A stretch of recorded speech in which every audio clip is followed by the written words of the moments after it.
Kalau zaman sekarang kita nanya Google, dulu orang Indonesia nanya ke dia. Namanya Empu Prapanca. Otaknya kayak mesin pencari versi Kerajaan Majapahit. Dia hidup di abad ke-14 dan nulis buku super lengkap bernama Nagara Kretagama.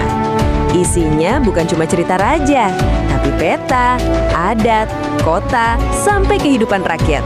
Bayangin, tanpa internet dia hafal detail satu kerajaan selengkap itu. Yang bikin gila, catatannya masih dipakai sejarawan sampai sekarang.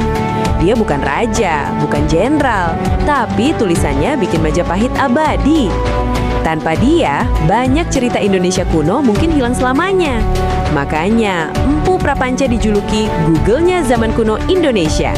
Kalau Google aja bisa error, masa sejarah kita nggak mau kita cari? Follow biar gak ketinggalan cerita lainnya.